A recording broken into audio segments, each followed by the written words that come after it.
നിങ്ങളിലേക്ക് സ്വർണ്ണവില കൃത്യമായി എത്തിക്കുന്ന ഈ ചാനൽ സബ്സ്ക്രൈബ് ചെയ്യാനും നോട്ടിഫിക്കേഷൻ ലഭിക്കുവാനായി ബെല്ലൈക്കൺ അമർത്താനും മറക്കരുത്. അതുകൂടാതെ നിങ്ങളുടെ ഓരോ ലൈക്കും വിലപ്പെട്ടതാണ്. ലൈക്ക് ചെയ്യാൻ മറക്കരുത് കേട്ടോ. ജനങ്ങളെ വീണ്ടും ഞെട്ടിച്ചുകൊണ്ട് വിപണി വീണ്ടും കുതിച്ചുകൊണ്ടിരിക്കുകയാണ്.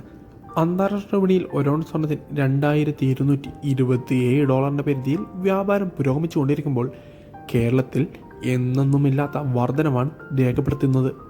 ഇത് വാങ്ങാനുള്ളവർക്ക് നിരാശയാണെങ്കിലും വിൽക്കാനുള്ളവർക്ക് വമ്പൻ ലാഭം തന്നെയാണ് നൽകുന്നത്. ഏകദേശം 3500 മുകളിലാണ് വിപണിയിൽ വർധന രേഖപ്പെടുത്തിയത്. ഇത് വിൽക്കാനുള്ളവർക്ക് ലാഭം തന്നെയാണ് നൽകുന്നത്. 22 ക്യാരറ്റ് സ്വർണ്ണവിലയിൽ ഇന്ന് 1 ഗ്രാമിന് 75 പവന് 600 രൂപയുടെയും വർധനവ് രേഖപ്പെടുത്തിക്കൊണ്ട് 1 ഗ്രാം സ്വർണ്ണത്തിന് 6410 പവന് 51,280 രൂപയുമാണ് ഇപ്പോൾ വ്യാപാരം പുരോഗമിച്ചുകൊണ്ടിരിക്കുന്നത്. വിപണിയിലെ അപ്ഡേറ്റ്സുകൾക്കായി ചാനൽ സബ്സ്ക്രൈബ് ചെയ്യാൻ